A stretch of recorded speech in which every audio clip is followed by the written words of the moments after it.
အားလုံးပဲမင်္ဂလာပါ Ajuverse YouTube Channel လေးမှာပြန်လည်ကြိုဆိုလိုက်ပါတယ်ဒီနေ့ဗီဒီယိုလေးမှာပြောပြပေးသွားမှာကတော့ဒီဗီဒီယိုကြည့်နေတဲ့သူတွေအနေနဲ့ retirement plan တစ်ခုလုပ်ပြီးဆိုလို့ရှိရင်မဖြစ်မနေထည့်သွင်းရမယ့်အချက်9ချက်ကိုပြောပြပေးသွားမှာပဲဖြစ်ပါတယ်ဒါဆိုရင် Ajuverse နဲ့အတူ retirement plan တစ်ခုတည်ဆောက်ဖို့ဗီဒီယိုလေးကိုဆက်ကြည့်လိုက်ကြမယ်နော်retirement ယူလိုက်ပြီဆိုလို့ရှိရင်အလုံးမလုံးနိုင်တော့ဘူးဆိုပေမဲ့ဘဝအသက်ရှင်နေထိုင်ဖို့ကလိုအပ်နေပါသေးတယ်။သင်အနားယူချိန်မှာသင်နေခြင်းနဲ့ဘဝနေထိုင်မှုပုံစံမျိုးနဲ့နေထိုင်နိုင်ဖို့အတွက်လှုပ်ဆောင်နိုင်မယ်။ရုပ်ရှင်နဲ့အချက်9ချက်ကိုပြပြပေးသွားမှာပဲဖြစ်ပါတယ်။နံပါတ်1အဆုံးသတ်ပန်တိုင်းကိုအရင်သတ်မှတ်ပါ။အနားယူပြီးချိန်မှာသင်ဘယ်လိုဘဝမျိုးမှာနေကြလဲ။ကမ်းခြေမှာသွားနေကြလား။လုပ်ငန်းရှင်အပြင်နေကြလား။ချိန်ပိုင်းအလုပ်လုပ်ပြီးနေကြလားဒါမှမဟုတ်အပြည့်အဝအနားယူချင်တာလားစရဲကိုအိမ်မက်ကိုအရင်ရှင်းလင်းအောင်သတ်မှတ်ပြီးတော့မှအစီအစဉ်ချဆွဲရပါမယ်နံပါတ်2တင်လိုအပ်မဲ့ငွေပမာဏကိုတွက်ချက်ပါမိမိနေခြင်းနဲ့ဘဝနေထိုင်မှုပုံစံအလိုက်တစ်လကိုပြန်ပြန်ငွေဘယ်လောက်လိုအပ်မလဲဆိုတာကိုခံမှန်းပြီးတော့မိမိအနားယူသွားမယ့်နှစ်တွေနဲ့အကြံပြမှန်းဆ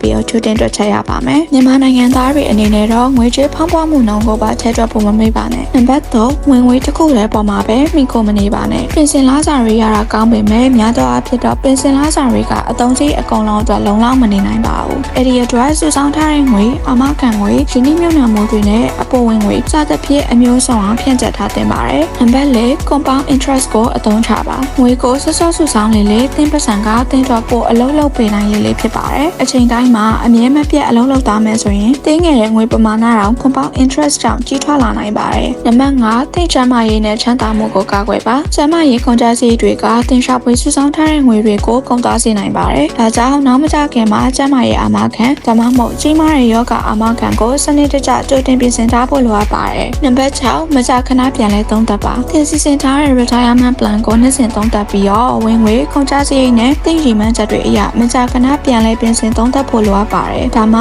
ကမ္ဘာမှာဖြစ်ပေါ်နေတဲ့စီးပွားရေးအခြေအနေအပြောင်းအလဲတွေကြားမှာသင် retirement plan ကအမြဲလက်တွေ့ကျနေနိုင်မှာဖြစ်ပါတယ်။နံပါတ်9 retirement မှာငွေကြေးပဲလိုအပ်တာမဟုတ်ပါဘူး။ retirement ဆိုတာငွေကြေးသက်သက်ပဲမဟုတ်ပဲစိတ်ပိုင်းဆိုင်ရာနဲ့လူမှုရေးတွေပါပါဝင်ပါတယ်။ကိုယ့်ရဲ့ရည်ရွယ်ချက်လှုပ်ချင်တဲ့ဝါသနာနဲ့မိသားစုနဲ့တန်ဖိုးရှိတဲ့အချိန်တွေအတူကုန်ဆုံးဖို့အတွက်လည်းအစီအစဉ်နဲ့ထည့်ဆွဲထားသင့်ပါတယ်။တင်တောင်းထားတဲ့ retirement ဘဝဟာအလိုလိုဖြစ်လာမှာမဟုတ်ပါဘူး။သင်ကိုယ်တိုင်တည်ဆောက်ဖို့လိုပါတယ်။အဲဒါကြောင့်အခုပြပြပေးခဲ့တဲ့အဆင့်တွေအပြင်ငွေကြေးပညာကိုစနစ်တကျလေ့လာပြီးတော့နီးမှန်လမ်းမှန်နဲ့ retirement plan တစ်ခုကိုတည်ဆောက်နိုင်ဖို့မျှော်လင့်ပါတယ်။